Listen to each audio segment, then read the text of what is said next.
بسم اللہ الرحمن الرحیم۔ السلام علیکم۔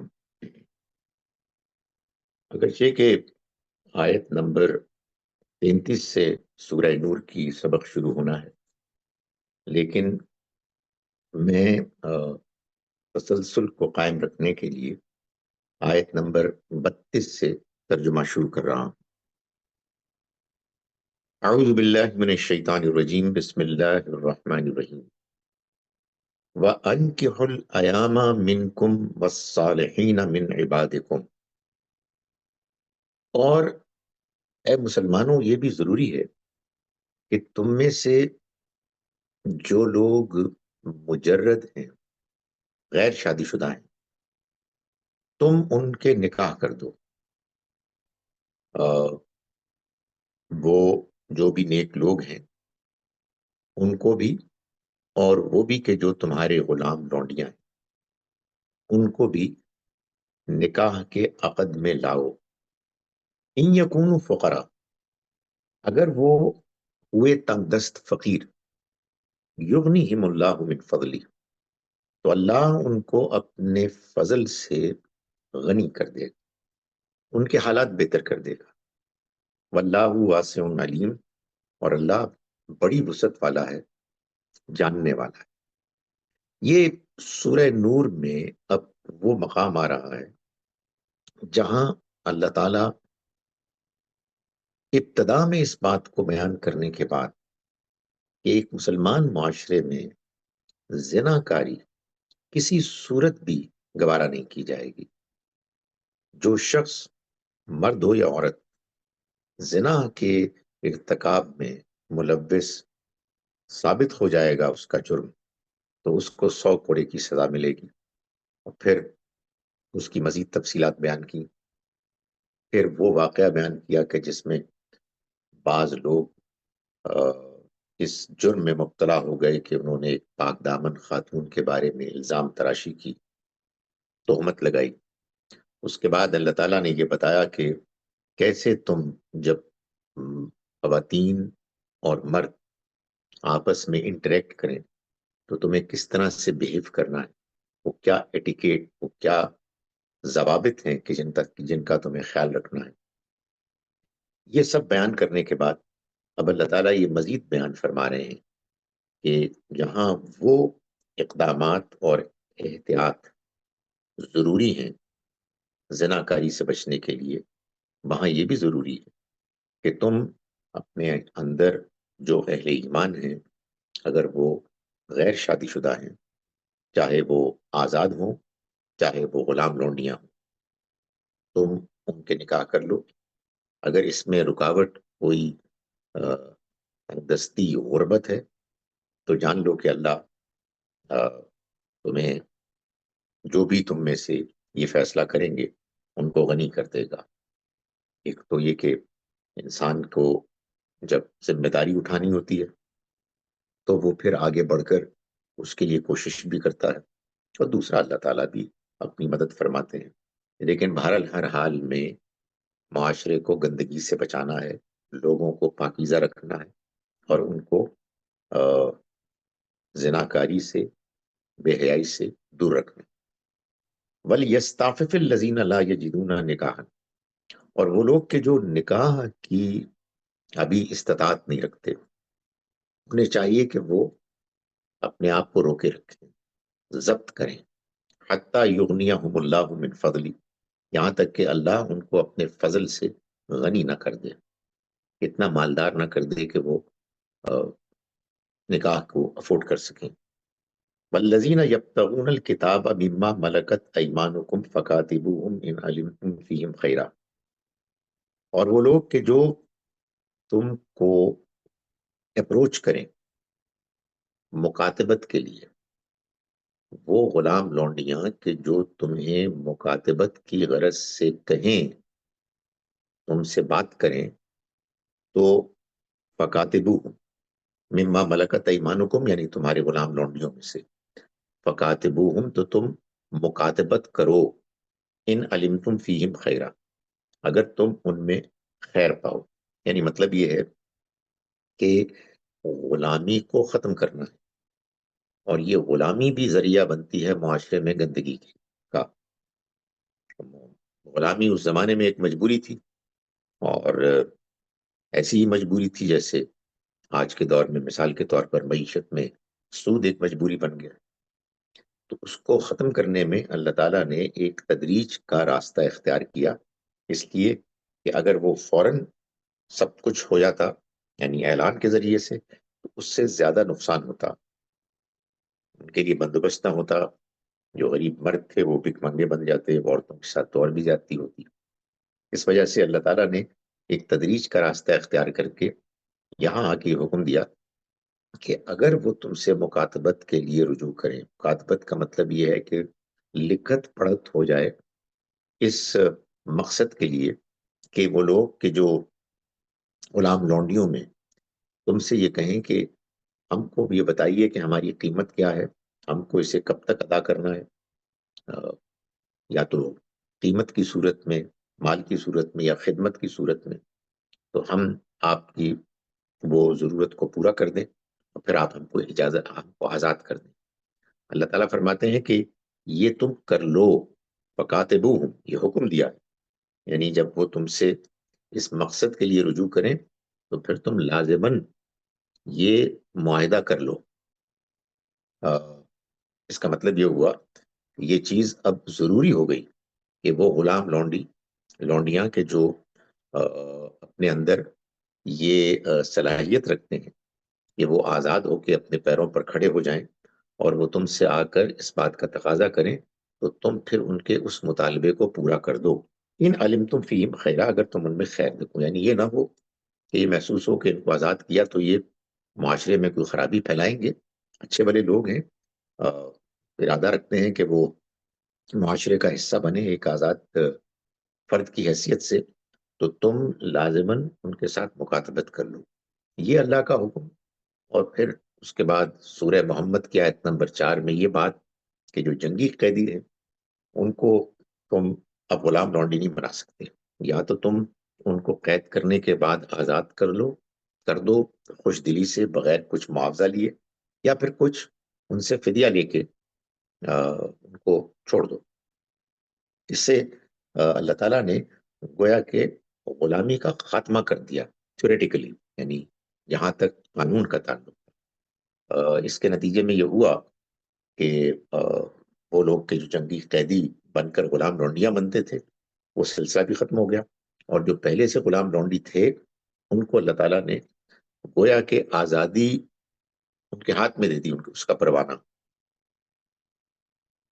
کہ وہ اپنے مالکوں کے پاس جائیں اور اس کا مطالبہ کریں، اور مالک اس کے پابند ہوں گے کہ وہ ان کے اندر جو ایک قیمت طے ہو سکتی ہے وہ طے کریں، اور اس کے بعد ان کی آزادی کا فیصلہ کریں.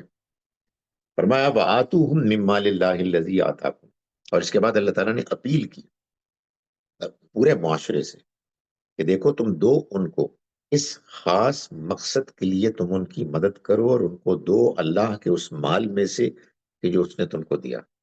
یہ مال اللہ نے تم کو دیا ہے، اس کا ایک حصہ تم خرچ کرو ان غلاموں لونڈیوں پر کہ جن کی آزادی کے لیے مال درکار ہے. یہ بات سورہ توبہ میں اللہ تعالیٰ نے آیت نمبر 60 میں جہاں صدقات زکوٰۃ کے مدات بیان کیے، ایونیوز کے کہاں کہاں خرچ ہونا چاہیے، آیت نمبر 60 میں وہاں اللہ تعالیٰ نے یہ بھی بتایا کہ پھر رقاب، گردنیں چھڑانے کے لیے، یعنی غلاموں کو آزاد کرنے کے لیے یہ تمہیں مال خرچ کرنا ہے. فرمایا کہ وَلَا تُكْرِهُوا فَتَيَاتِكُمْ عَلَى الْبِغَاءِ، اور دیکھو تم اپنی لونڈیوں کو بدکاری پر مت ابھارو.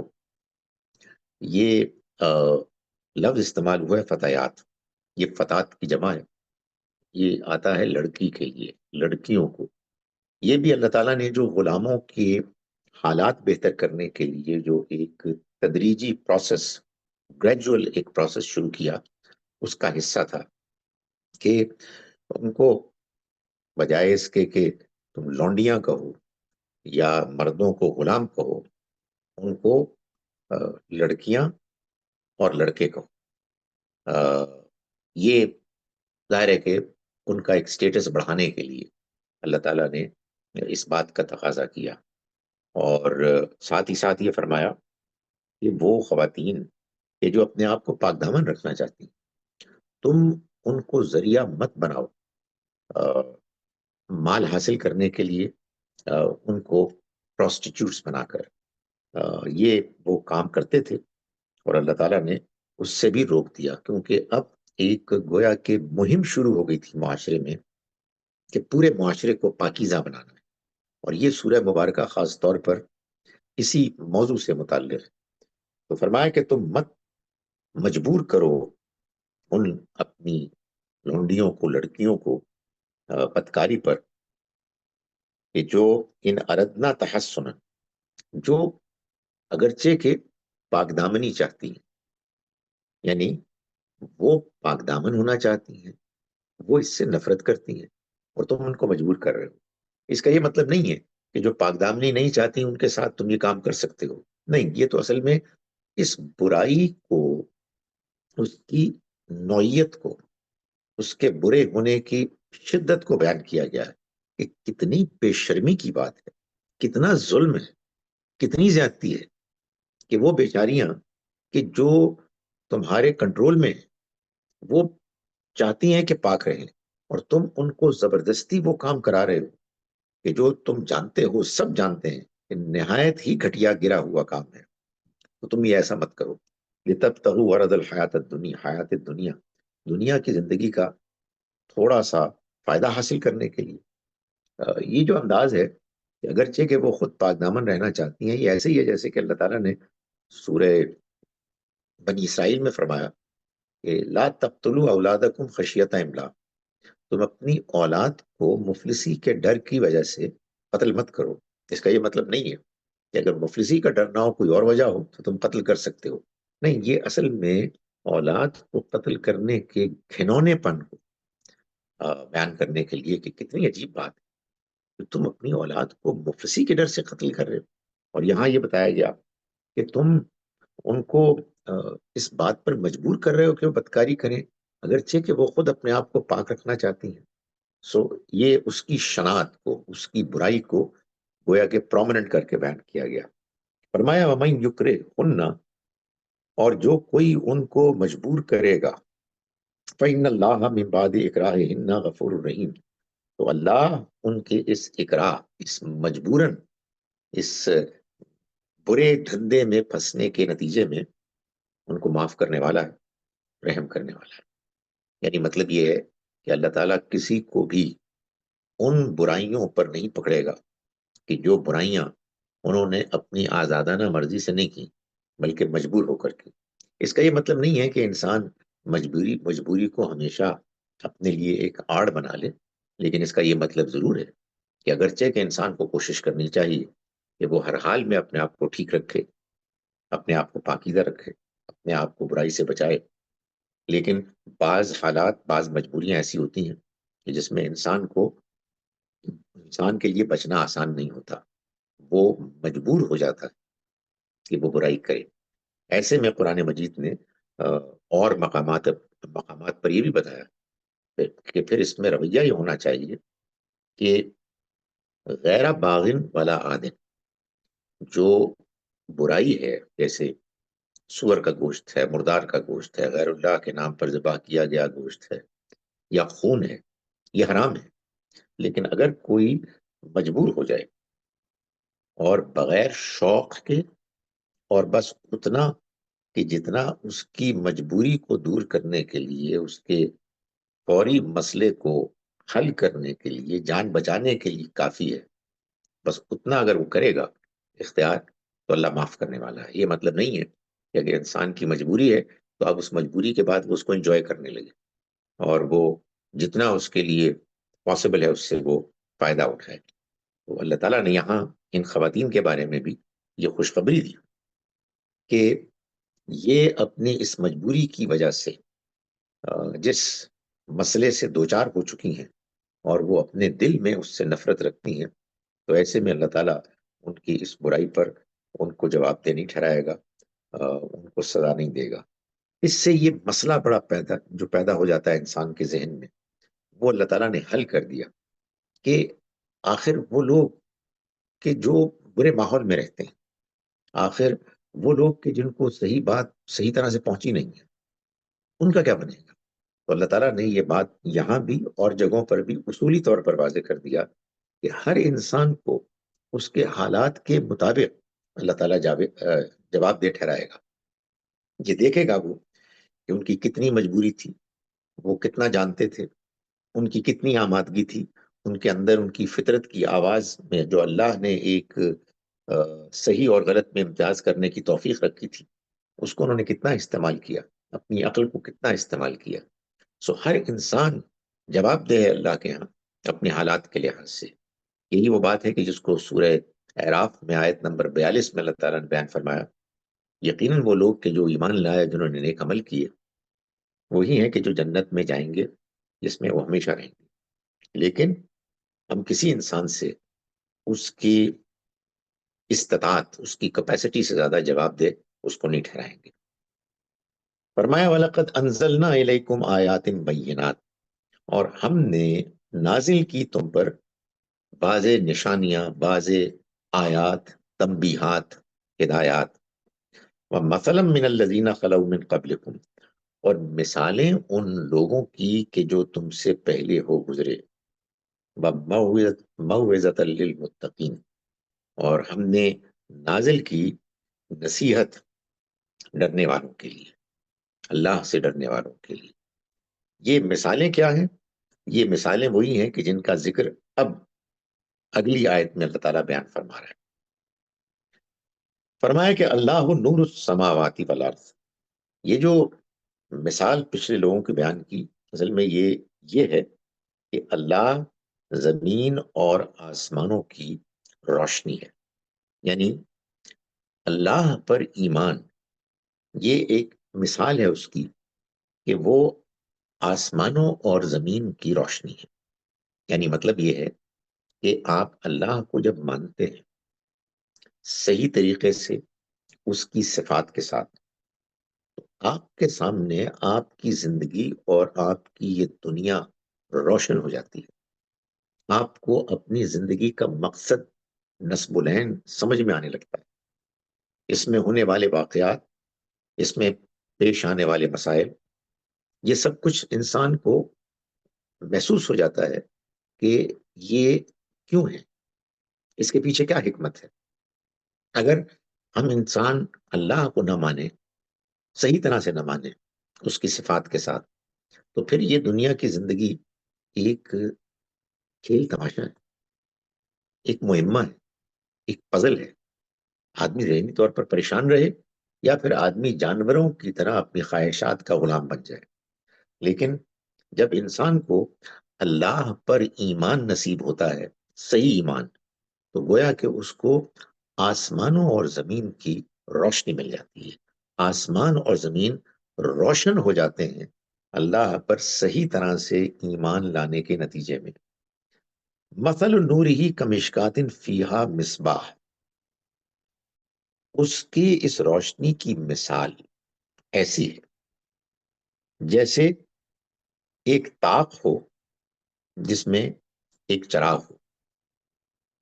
یعنی یہ جو اللہ نے اپنے اوپر ایمان لانے کا کی مثال بیان کی ہے، اس مثال کو اس نے مزید ظاہری ایک تمثیل، ظاہری ایک صورت کو بیان کر کے بتایا ہے کہ اس کی اگر حقیقت کو تم سمجھنا چاہتے ہو تو یوں سمجھو کہ انسان کے دل میں یہ جو ایمان کی روشنی ہے، یہ جیسے ایک طاق ہے جس میں ایک چراغ ہے۔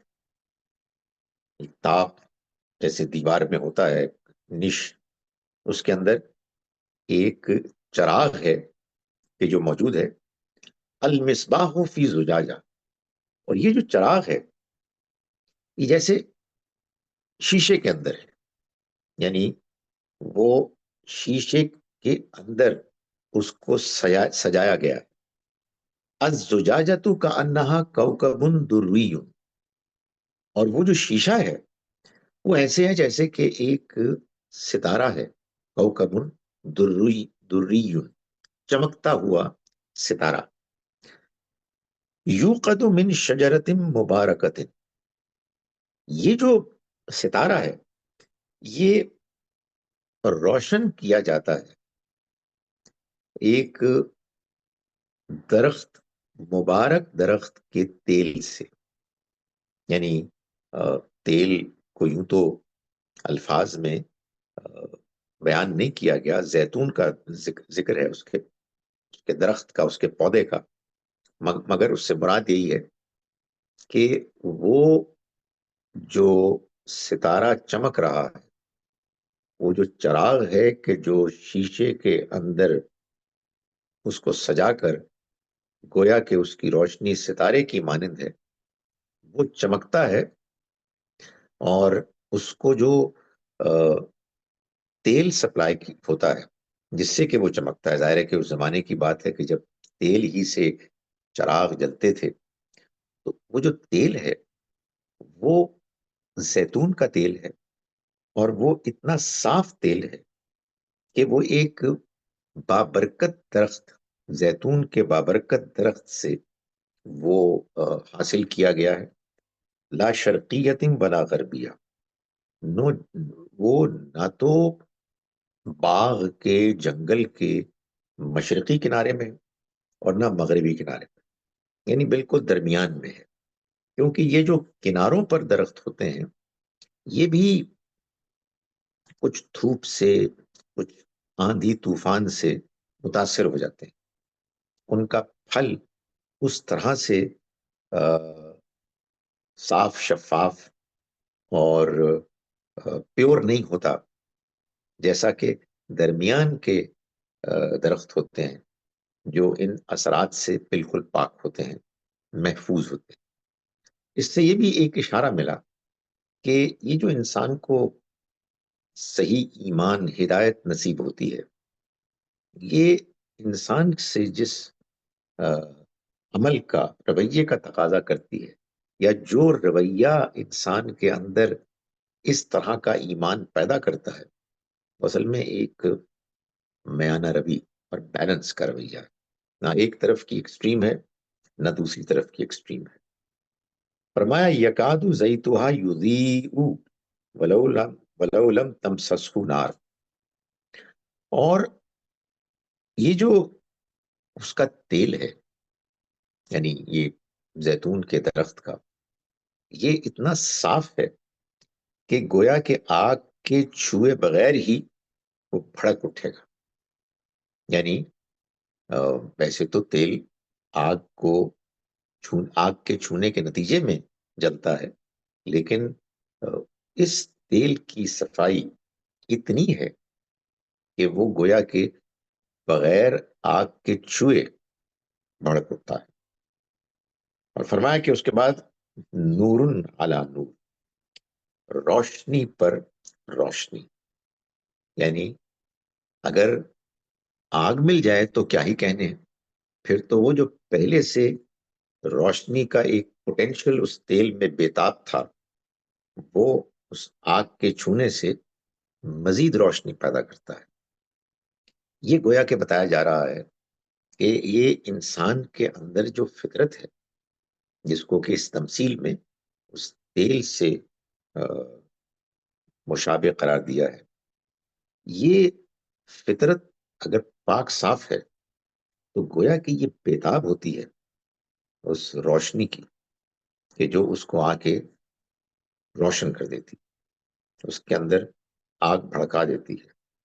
یہ روشنی اللہ کی طرف سے اس کے پیغام کی روشنی. وہ روشنی، وہ جو زیتون کے مبارک درخت کی پاک صاف جو کوالٹی ہے، اس کی روشنی وہ انسان کی فطرت کی روشنی ہے. تو اگر انسان اپنی فطرت میں پاک ہے، اس نے خارج کے برے اثرات سے اپنے آپ کو محفوظ رکھا ہوا ہے، وہ نہ اپنی خواہشات کا غلام ہے اور نہ وہ ان نظریات اور فلسفوں سے متاثر ہوا ہے جو کہ انسان کو گمراہ کرتے ہیں. تو پھر جب ایسے کسی شخص کو اللہ کی وحی، اللہ کا پیغام صحیح طرح سے پیش کیا جائے گا تو وہ گویا کہ روشنی میں نمایاں ہو جائے گا، آگ بھڑک اٹھے گی، نور علی نور ہو جائے گا۔ تو گویا کہ انسان کے اندر کی جو فطرت ہے وہ بھی ایک روشنی ہے، اور اللہ کی طرف سے آئی ہوئی وحی کی روشنی وہ اس پر مزید ہے۔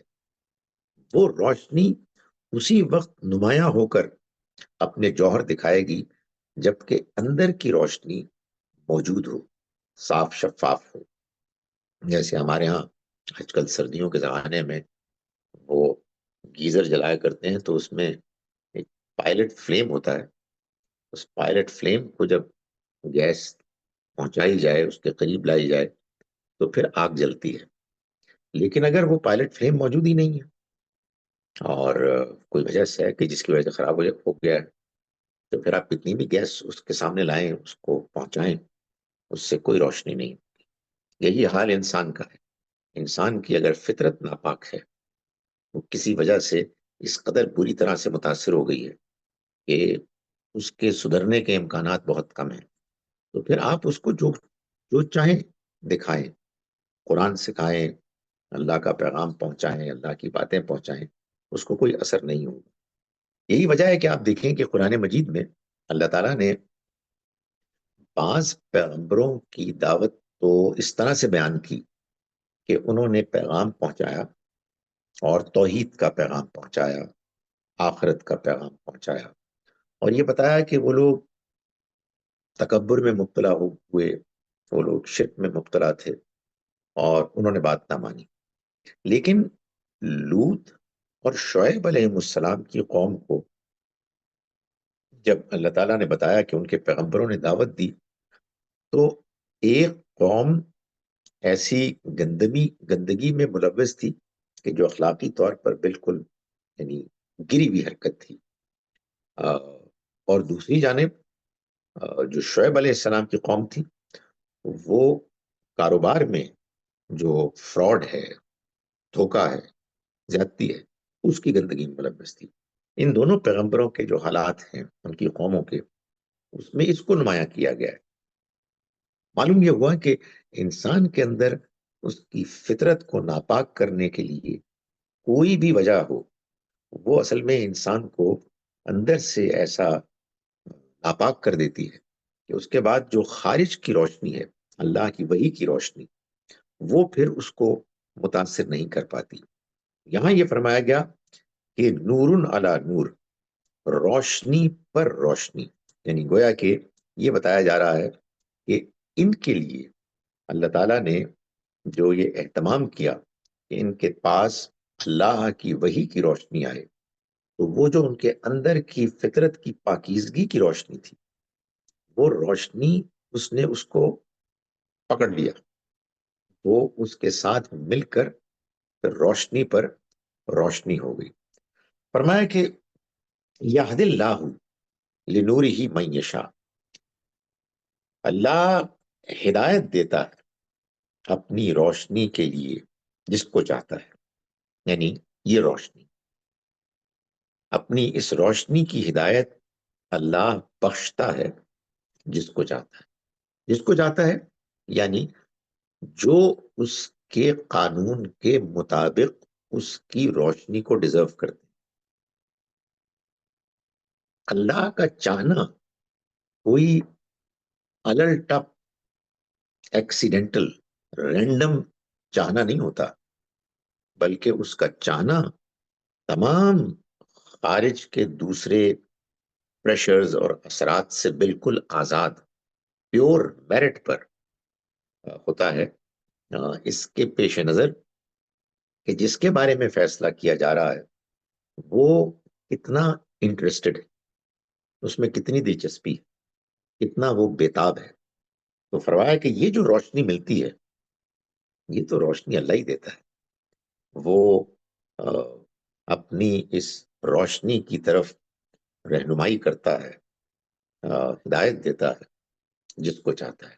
آگے چل کے یہ بات مزید واضح بھی ہوگی، اور فرمایا کہ وَيَضْرِبُ اللَّهُ الْأَمْثَالَ لِلنَّاسِ، اور اللہ یہ مثالیں بیان کرتا ہے لوگوں کے لیے، یعنی لوگوں کو سمجھانے کے لیے کہ یہ جو ایمان کا معاملہ ہے، اللہ کو ماننے کے نتیجے میں انسان کے اندر دنیا کی زندگی کے بارے میں جو صحیح تصور ہے اور اس پر جو انسان کا اطمینان ہوتا ہے، وہ ظاہر ہے کہ الفاظ میں تو نہیں بیان ہو سکتا، لیکن تمثیل کا یہ فائدہ ہوتا ہے کہ آدمی اس تمثیل کو سامنے رکھ کر یہ سمجھ پاتا ہے کہ اچھا، تو کچھ معاملہ اس نوعیت کا ہے۔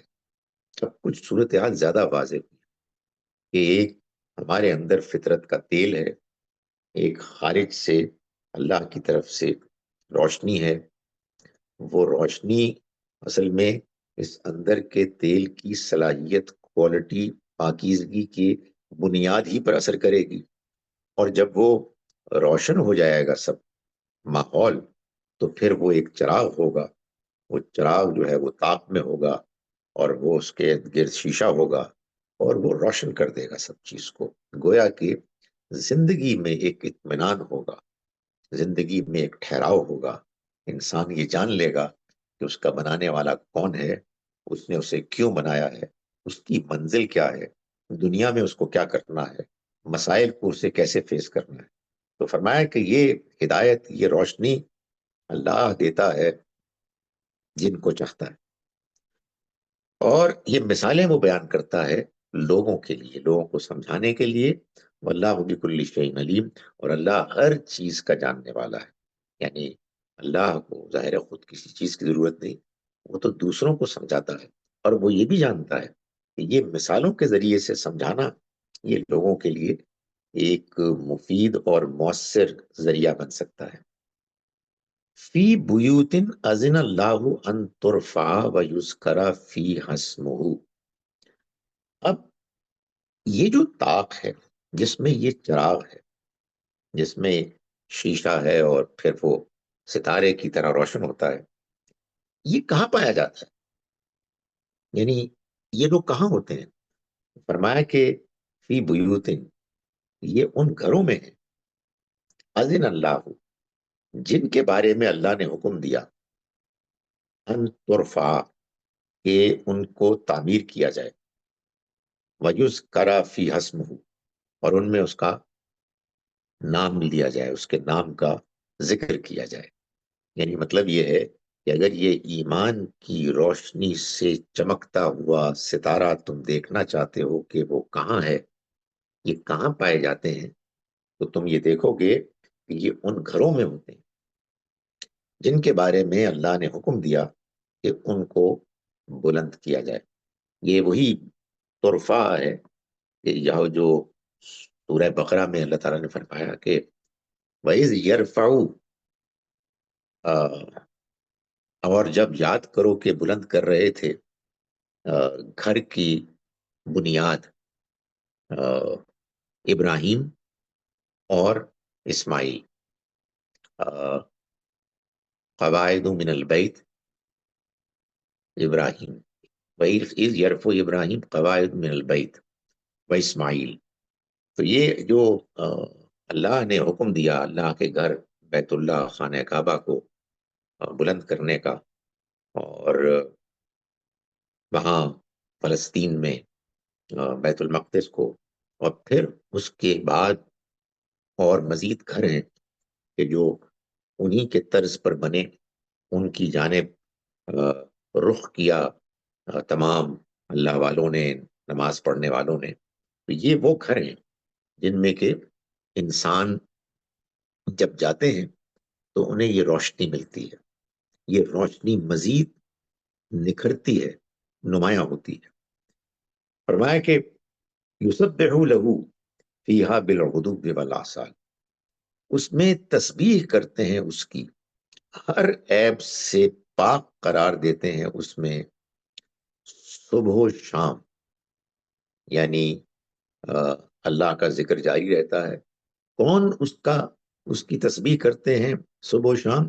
رجال، ایسے لوگ، ایسے جوان مرد، لا تلہیہم تجارت ولا بیع، کہ جن کو غافل نہیں کرتی نہ ان کی تجارت اور نہ خرید و فروخت، کس چیز سے؟ عن ذکر اللہ، اللہ کو یاد کرنے سے، و اقام الصلاۃ، اور نماز کی ادائیگی، نماز کے اہتمام سے، و ایتاء الزکات، اور زکوٰۃ دینے سے۔ یعنی یہ جو اللہ کا نام ہے، اس کا ذکر جس کو کہ بلند کرنے کے لیے اللہ نے حکم دیا کہ ایسی عبادت گاہیں تعمیر ہوں، اس میں وہ لوگ پائے جاتے ہیں کہ جن کے دلوں میں وہ ایمان کی روشنی ہوتی ہے جس کا کہ ذکر پیچھے کیا گیا، اور ان کی تعریف اللہ تعالیٰ نے یہ کی کہ یہ وہ لوگ ہیں کہ جو اگرچہ کہ دنیا کے کاموں میں پوری طرح سے مشغول بھی ہوتے ہیں، وہ اپنی ذمہ داریاں نبھا رہے ہوتے ہیں، لیکن ان کے یہ کام ان کو غافل نہیں کرتے اللہ کو یاد کرنے سے، نماز کا اہتمام کرنے سے، زکوٰۃ ادا کرنے سے۔ اور یخافون یومن، وہ ڈرتے رہتے ہیں اس دن سے، تتقلب فیہ القلوب والابصار، جس دن وہ جو دن وہ جانتے ہیں کہ جس میں دل اور نگاہیں، دل الٹ جائیں گے، نگاہیں پھر جائیں گی، یعنی وہ قیامت کا دن، جس دن ایسا ہولناک منظر ہوگا کہ انسان اس دنیا کی زندگی کی تمام آسائشوں، آرام اور عیش کو بھول جائے گا، اور وہ دن ہوگا کہ جس دن انسان کے دل تتقلب، وہ الٹ جائیں گے، نہایت پریشانی کی حالت میں دھڑکتے ہوں گے، اور آنکھیں پھری کی پھری رہ جائیں گی۔ وہ اس دن سے ڈرتے ہیں جب وہ اللہ کو مانتے ہیں، تو ان کو یہ بات معلوم ہے کہ اللہ تعالیٰ نے اس دنیا کی زندگی کو عبث اور بیکار پیدا نہیں کیا۔ ایک دن آنے والا ہے کہ جب سب لوگوں کا حساب کتاب ہوگا، اور وہ لوگ کہ جنہوں نے اس دنیا کی زندگی کو محض اپنے عیش و آرام اور اپنے منمانی کرنے کا ایک موقع سمجھا، وہ بہت پریشان ہوں گے۔ ان کے لیے وہاں نہایت ہی ہولناک منظر ہوگا۔ فرمایا یہ دن آئے گا کیوں؟ لیجزیہم اللہ احسن ما عملوا، تاکہ اللہ بدلہ دے، جزا دے ان لوگوں کو کہ جنہوں نے ان گھروں کو آباد کیا، اللہ کو یاد کیا، انہیں بدلہ دے احسن ما عملوا، ان کے ان اعمال کا کہ جو بہترین انہوں نے کیے۔ یعنی وہ دن اسی لیے آئے گا، یہ دنیا کی زندگی ایک امتحان کی جگہ ہے، اس امتحان سے جو لوگ کامیاب ہو کے آگے جائیں گے، ان کے لیے اللہ تعالیٰ وہاں اہتمام کرے گا۔ وَيَزِيدَهُم مِّن فَضْلِهِ، اور وہ مزید دے گا ان کو اپنے فضل سے۔ وَاللَّهُ يَرْزُقُ مَن يَشَاءُ بِغَيْرِ حساب، اور اللہ دیتا ہے رزق، دے گا رزق، یعنی نوازے گا اپنے انعامات سے جن کو چاہے گا، بغیر حساب کتاب کے۔ یعنی مطلب یہ ہے کہ وہ دن اصل میں انہی لوگوں کی کامیابی کے لیے آئے گا۔ یہ بات کہ کچھ لوگ ناکام ہو کے سزا پائیں گے، یہ تو اصل میں ان کی بدنصیبی ہے کہ ان کو اللہ نے اتنا شاندار موقع دیا تھا کہ دنیا کی زندگی کے ایک چھوٹے سے امتحان میں، یعنی ظاہر عرصہ تو بہت تھوڑا ہے، اس میں وہ کامیاب ہو جائیں، اور پھر آخرت کی ہمیشہ کی زندگی میں اللہ تعالیٰ ان کو نوازے۔ جو لوگ اس سے محروم ہوں گے، ان کا اس وقت ذکر کرنے کی ضرورت ہی نہیں، وہ تو بڑے بدنصیب لوگ ہیں۔ یہ دن آئے گا تو اس لیے آئے گا کہ وہ لوگ کہ جن کو اس دنیا میں اللہ نے یہ توفیق دی کہ وہ اللہ پر ایمان لائیں سچا، اور اپنی زندگی کو اس کی ایمان کی روشنی میں منور کریں، ان کے لیے اللہ تعالیٰ آخرت کی زندگی میں بہترین انجام ان کو پیش کرے گا۔ اور اللہ جس کو چاہتا ہے اس کو نوازتا ہے ایسے کہ اس کا کوئی یعنی اینڈ نہیں ہے، اس کی کوئی لمٹ نہیں ہے، وہ ایسا کرے گا۔ میں ان آیات کا ترجمہ جو ہم نے آج پڑھی ہیں آپ کے سامنے پھر پیش کر رہا ہوں، اس سے پہلے کہ اگر آپ لوگوں کے پاس کوئی سوال ہو تو آپ پوچھ سکیں۔ ہم نے اصل میں تو آج آیت نمبر 32 سے سورہ نور کے سبق شروع کیا، بسم اللہ الرحمن الرحیم۔ اسی طرح یہ بھی ضروری ہے کہ تم میں سے جو لوگ مجرد ہوں، غیر شادی شدہ ہوں، ان کے نکاح کر دو، اور اپنے ان غلاموں اور لونڈیوں کے بھی جو اس کی صلاحیت رکھتے ہوں۔ اگر وہ تنگ دست ہوں گے تو اللہ ان کو اپنے فضل سے غنی کر دے گا۔ اللہ بڑی وسعت والا، وہ ہر چیز کا علم رکھتا ہے۔ اور جو نکاح کا موقع نہ پائیں، انہیں چاہیے کہ اپنے آپ کو ضبط میں رکھیں یہاں تک کہ اللہ ان کو اپنے فضل سے غنی کر دے۔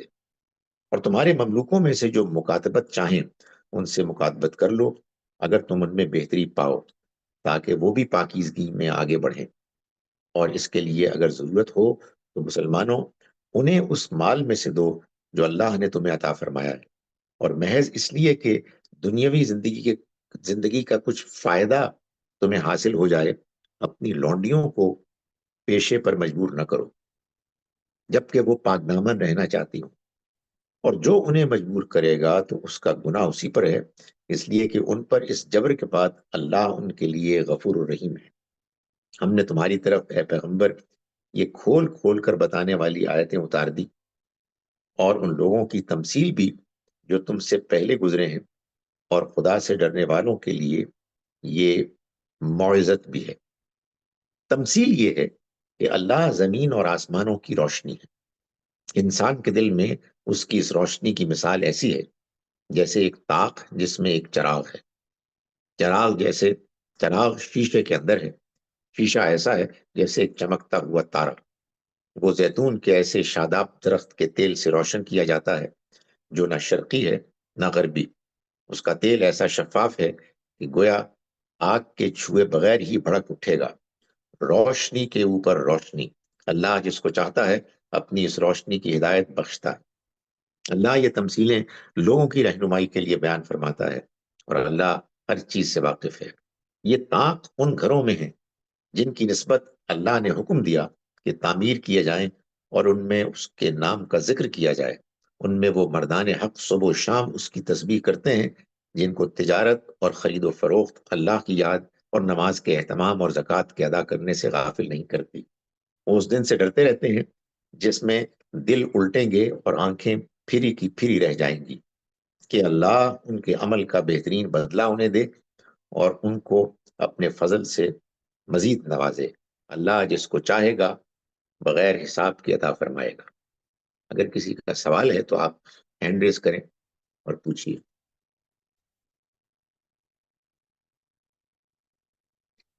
جی شبنم صاحبہ، جی انمیوٹ السلام کیجیے۔ علیکم۔ وعلیکم السلام۔ جی سر، جی سر، سر یہ جو مثال ہے اس کی تیل کی کہ وہ اتنا شفاف ہے کہ گویا خود ہی بھڑک اٹھے گا۔ سر سوری میں تھوڑا سا کنفیوز کر گئی کہ سر کتنا بھی شفاف ہو بغیر شعلہ دکھائے تو وہ نہیں بھڑک سکتا۔ تو یہ میرا خیال یہ ہے کہ اس کو صرف شاید اللہ تعالیٰ یہ فرما رہے ہیں کہ گویا کہ وہ مطلب یہ نہیں ہو سکتا کہ وہ بغیر اس کے بھڑک اٹھے۔ سر تو ہاں، یہ یہ مطلب ہے۔ دیکھیں، بات یہ ہے کہ بعض اوقات ایک بات کو مبالغے میں بیان کرنے کے لیے ایسا ہو جاتا ہے، اور وہ مبالغہ ایسا ہونا چاہیے کہ سب لوگ اس کو سمجھتے ہیں۔ یعنی جو بات بیان کی جا رہی ہے اصل میں وہ اس تیل کی شفافیت کی خوبی، تو وہ بغیر آگ دکھائے بھی بھڑک اٹھے، یعنی مطلب یہ ہے کہ اس کے اندر اتنا پوٹینشل ہے۔ لیکن ظاہر ہے کہ عملی زندگی میں تو یہی ہوگا کہ تیل کو جب آگ دکھائی جائے گی تبھی وہ بھڑکے گا۔ یہ بالکل ممکن ہے کہ پریکٹیکلی بعض اوقات گرمی کی وجہ سے جل جائے، لیکن یہ بات صحیح ہے۔ یہاں بھی یہی بتایا جا رہا ہے کہ انسان کی جو فطرت ہے اس کو جب اللہ کی وحی کی روشنی ملتی ہے تو وہ بہت زیادہ روشن ہو جاتی ہے۔ اور غالباً اس میں ظاہر ہے یہ بات بھی پیش نظر ہی ہے کہ انسان اگر وحی کی روشنی نہ بھی پائے تو اس کے اندر کی فطرت کی صفائی وہ خود بھی ایک روشنی ہوتی ہے، چونکہ آگے کا جو جملہ ہے نور علی نور، اس میں بہرحال اس تیل کو نور روشنی تو قرار دیا گیا ہے۔ تمثیل میں ایسا ہی ہوتا ہے، یعنی تمثیل میں یہ نہیں ہوتا کہ جو بات بیان کی گئی ہے وہ بیان ہی ساری تفصیلات میں ویسی ہے جیسے کہ وہ حقیقت ہے کہ جس کو بیان کرنا مقصود ہے، بلکہ یہ کہ ایک آئیڈیا دیا جاتا ہے کہ اگر تم بات کو سمجھو تو اس کی نوعیت کچھ ایسی ہے۔ جی عائشہ صاحب۔ السلام علیکم سر، یہ جو اس میں بیوتکم کا لفظ یوز ہوا ہے نا، کہ یہ لوگ ایسے جگہوں پہ جہاں پہ، اس سے کیا مراد ہے؟ مسجدیں وغیرہ عبادت گاہیں اس سے مراد ہے؟ عبادت گاہیں، بالکل ایسا ہی ہے۔ یعنی میں نے گزارش کی نا کہ وہ جو انطرفہ کہ ان کو اللہ کا حکم ہوا کہ ان کو بلند کیا جائے، یعنی یہ ماحول ہے مسجد کا، اللہ کے گھر کا، یا پھر ظاہر ہے کہ اگر اللہ کا گھر کہیں کسی کو میسر نہیں ہے تو پھر کوئی ایسی جگہ کہ جو اسی کی نوعیت کی ہو۔ ظاہر ہے کہ جو بھی اللہ کی عبادت گاہ ہوگی، اب اس میں اس کا تو اہتمام کیا جائے گا کہ اس کو ہم اللہ کے گھر خانہ کعبہ کی طرف اس کا ڈائریکشن کریں۔ تو وہاں جاتے ہیں ہم، کیوں جاتے ہیں؟ ہم نماز پڑھنے جاتے ہیں اور اللہ کو یاد کرتے ہیں۔ اس ماحول کے نتیجے میں انسان کو وہ سکون، وہ پاکیزگی، وہ موقع، وہ رجحان میسر آتا ہے، جس میں کہ پھر ہم اللہ کو جب یاد کرتے ہیں تو وہ ہمارے اندر کی جو فطرت ہے اس کو اللہ کو یاد کر کے تسکین حاصل ہوتی ہے۔ تو یہ اسی کا بیان ہے۔ جی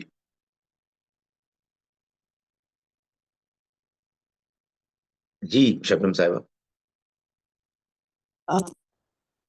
سر آئی ایم سوری سر، لیکن یہ سر میں نہیں اس طرح کی بات کرنا چاہتا۔ ابھی تو آپ نے بات کی نہیں۔ جو میں کرنے جا رہی ہوں نا، میں اس کے لیے بیفور ہینڈ میں ابھی باندھ رہی ہیں۔ نہیں سر، وہ اللہ کے اس کی بات ہے، قرآن کی بات ہے، اور میرا جو آبزرویشن یا ایکسپیرینس ہے وہ اس سے بہت ڈفرینٹ ہے کہ یہ جو ہم مسجدوں میں اللہ تعالیٰ نے اتنی تعریف بیان کی کہ یہ لوگ کہاں پائے جاتے ہیں، جہاں مطلب مساجد میں، اور اللہ کا جہاں ذکر کیا جائے۔ تو سر میرے پریکٹیکل ایکسپیرینس میں تو سر یہ ہے کہ جو لوگ زیادہ عبادات میں ہیں، نمازیں پڑھتے ہیں بہت، سر وہ بحثیت انسان میرا ایکسپیرینس بہت ٹف اینڈ رف رہا ہے۔ سر آپ believe me, I am sorry to say, لیکن سر آپ بات نہیں کریں گے تو پھر سر آپ، اگر کوئی شاپ کیپر ہے، اگر کوئی کیب والا ہے، سر whoever is religious، جس نے داڑھی رکھی ہوئی ہے، ماتھے پہ محراب ہے، سر وہ بہت مطلب ان سے جو ہے نا ان کی ڈیلنگز گڑبڑ ہوتی ہیں۔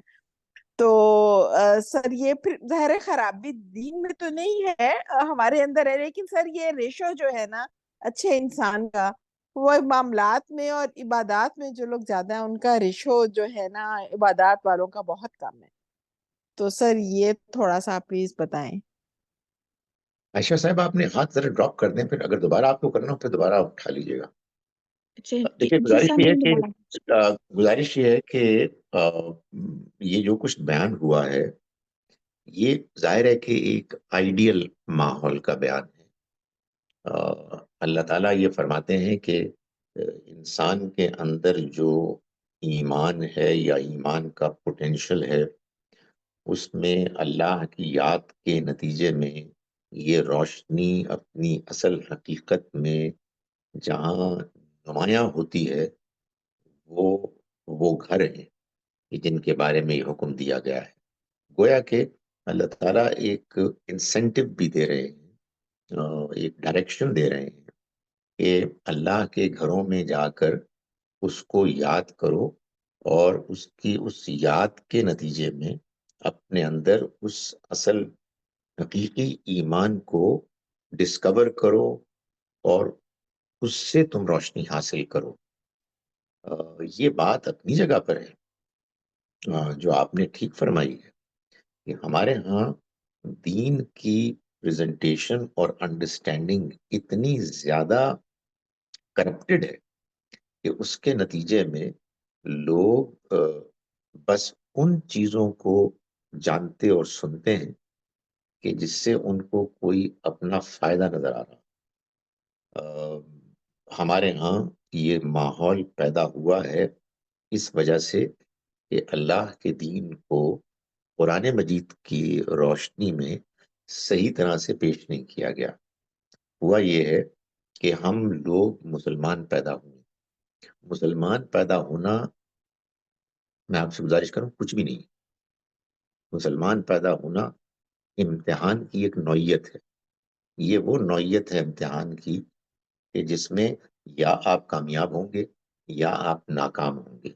آپ کامیاب اس صورت میں ہوں گے کہ جو دین آپ کو پیدائشی طور پر اللہ کے دین کی حیثیت سے ملا، آپ نے اس کو کتنا سمجھا، آپ نے اس کی حقیقت کو کتنا پایا. اگر آپ یہ نہیں کریں گے تو پھر آپ اس دین کو نظر انداز کریں گے. حقیقت میں آپ اس کی اصل حقیقت کو نہیں پا سکیں گے، اور پھر آپ اس کے ظاہری رسوم کو ادا کریں گے. اور چونکہ حقیقت تو داخل ہوئی نہیں، وہ حقیقت کیا ہے وہ تو اللہ تعالیٰ نے بتا دی. حقیقت تو اصل میں وہ فطرت کی پاکیزگی ہے، وہ تیل کی صفائی ہے، وہ روشنی ہے. وہ تو آئی ہی نہیں، وہ تو دل میں آتی ہے. تو پھر کیا ہوگا؟ پھر انسان ظاہری عمل کو اختیار کر کے مغرور انسان بنے. آپ دیکھیں ہمارے ہاں مسلمان آنیسٹلی ڈر لگتا ہے، ایروگنٹ ہے. وہ دوسرے تمام انسانوں کو اپنے سے کمتر، گھٹیا اور جہنمی سمجھتے ہیں. اس میں وہ ہمیشہ رہیں گے، جلیں گے، اس پر خوش ہوتے ہیں. تو یہ تو اللہ کا دیا ہوا جو انسان کو دل ہے، جو فطرت ہے، اس سے کوئی کنسسٹنٹ نہیں ہے، کوئی اس کے ساتھ اس کا تعلق نہیں ہے. جب پھر مزید یہ کہ ہمارے ہاں لوگوں کو دین کی طرف مائل کرنے کے لیے یا بچپن میں زبردستی کی جاتی ہے، اور زبردستی کے نتیجے میں ایسے بھیانک نتائج نکلتے ہیں کہ لوگ کہتے ہیں یار اب میں کیا کریں، ماں باپ ہیں، اب ان کے پیسے بھی ہیں، ان کو کچھ بھی کرنا ہے. تو وہ ایک منافقت پیدا ہو جاتی ہے. دوسرا یہ کہ وہ جو دینی طور پر جو موٹیویٹ کرتی ہے لوگوں کو چیزیں، وہ تقریریں ہیں لوگوں کی، یعنی ایموشنل ریٹرک، اور وہ انسینٹیوز ہیں جو فضائل کے ہیں. اتنی نمازیں پڑھو گے تو اتنے تمہیں ثواب ہوگا. یعنی حقیقت کیا ہے، اللہ کی یاد کیا ہے، ہمیں ٹھیک کیسے ہونا ہے، اس کا کوئی ذکر نہیں ہے. تو وہ اتنے ثواب کما لیتے ہیں لوگ، اتنے ثواب کما لیتے ہیں کہیں عمرے کر کے، حج کر کے، نمازیں پڑھ کے، تو ان کو پھر جھوٹ بولنا، دھوکہ دینا، اور وہ پرابلمز کے جن کو آپ نے فیس کیا ہے ان کے لیے کوئی پرابلم ہی نہیں ہوتی. تو یہ جو آپ بات فرما رہی ہیں اپنی جگہ پہ بالکل حقیقت ہے، اس میں آپ کو کوئی جھجکنے شرمانے کی ضرورت ہی نہیں تھی. بات ہمیں کرنی چاہیے. آخر اگر ہم یہ روشنی پانا چاہتے ہیں تو یہ کیسے پائیں گے جب تک کہ ہم اس اندھیرے کو دور نہ کریں کہ جو اس روشنی کے دھوکے میں چھایا ہوا ہے. So let's keep talking about it. جی روح الامین صاحب.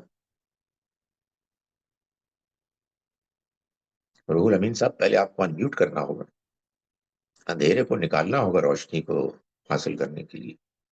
وہ آپ سے ہو نہیں رہا. تو اب میں عظما صاحبہ سے ریکویسٹ کرتا ہوں کہ آپ سوال کریں. السلام علیکم وعلیکم السلام. سر. یہ جو آپ نے یہ آنسر کیا ہے اس میں کافی بات کلیئر ہو گئی ہے. پوچھنا یہ تھا کہ آپ جیسے بھی یہ پہلے بیان کر رہے تھے کہ جیسے انسان کی فطرت میں ایمان پہلے سے ہے، جی ٹھیک ہے نا، جی تو وہ اس کو جب وہ ماحول میسر آئے گا تو وہ پھر اس میں وہ اجاگر ہوگا اور وہ مطلب وہ اللہ کی طرف انسان آئے گا. تو جیسے ایک گھر میں اگر 4 بچے ہیں یا 4 لوگ رہتے ہیں اور ان کو ایک ہی طرح کا ماحول میسر آتا ہے اور اس میں سے وہ ڈفرینٹ جو ہیں وہ لوگ اس کو پک کرتے ہیں، تو اس میں بھی اللہ کی حکمت ہے کہ مطلب میں یہ پوچھنا چاہ رہی ہوں کہ جو انسان دین کی طرف آتا ہے وہ اس مطلب پہلے سے اس میں اتنا فطرت میں اس کی یہ لکھا ہوتا ہے. میری گزارش یہ ہے کہ یہ تو میں نہیں جانتا کہ کس عمر سے، یہ میں ضرور جانتا ہوں کہ ہر انسان کی یہ عمر کچھ فرق ہوتی ہے. شاید 9 سال کی عمر سے، شاید 11 سال کی عمر سے، ہو سکتا ہے 15 سال کی، میں نہیں جانتا.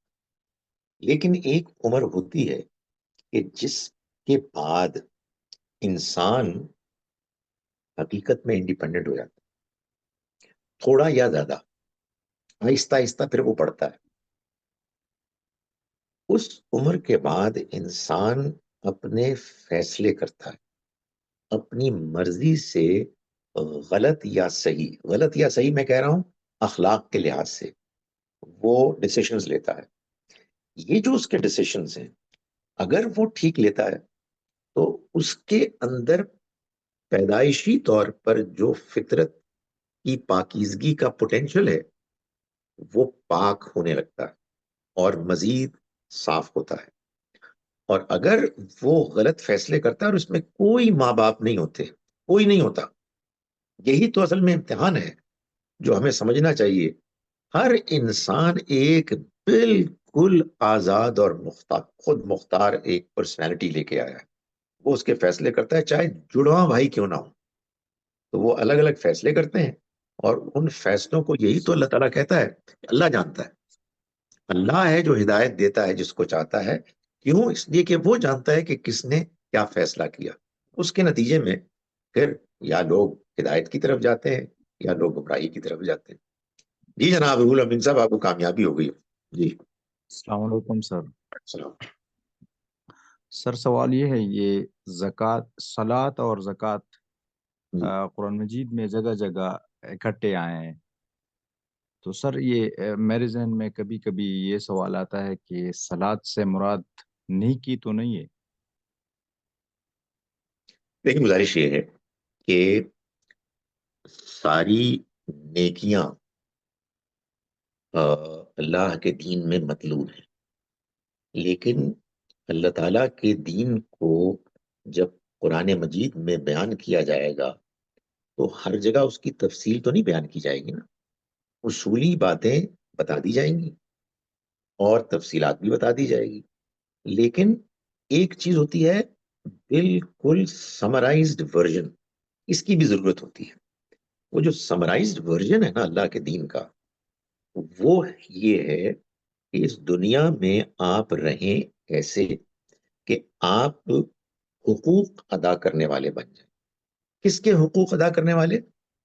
دو ہی اینٹیٹیز ہیں، ہمارا خالق اور ہمارے مخلوق میں وہ بندے جو ہم سے متعلق ہیں. یعنی ہم حقوق اللہ اور حقوق العباد ادا کرنے والے بن جائیں. حقوق اللہ میں سب سے نمایاں جو اللہ کا حق جس طرح سے ادا ہوتا ہے وہ نماز کے پڑھنے سے ہوتا ہے. حقوق العباد میں جس طرح سے ہم اس کو ادا کرتے ہیں سب سے نمایاں اس کا عمل وہ زکوٰۃ ہے. یہ گویا کہ دین کا خلاصہ ہے. یہ خلاصہ ساری تفصیل نہیں ہے. ساری نیکیاں، ساری اچھائیاں دین ہے، ساری برائیاں، سارے غلط کام ان سے بچنا دین ہے. لیکن جب آپ خلاصہ کریں گے تو ظاہر ہے دو لفظوں ہی میں کریں گے نا. وہ اللہ تعالیٰ بار بار اس طرح سے بیان کرتا ہے. جی نادیہ صاحب، آپ کو بھی انمیوٹ کرنا ہوگا نادیہ صاحب آپ نے. جی السلام علیکم. وعلیکم السلام. میرا سوال جی لیکچر سے اتنا کنیکٹڈ نہیں ہے، لیکن جب میں قرآن پڑھتی ہوں تو مجھے ایک کانسیپٹ کلیئر نہیں ہوتا. ایک طرف تو یہ ہے کہ ہر انسان اپنے ایکشنز کا ذمہ دار ہے، ٹھیک ہے، لیکن ہم جب دعا کرتے ہیں for our loved ones who have died، تو ان کی مغفرت کے لیے ہم دعا کرتے ہیں، تو اس کا کتنا اثر ہوگا؟ اگر ہر ایک جواب دے ہے اپنے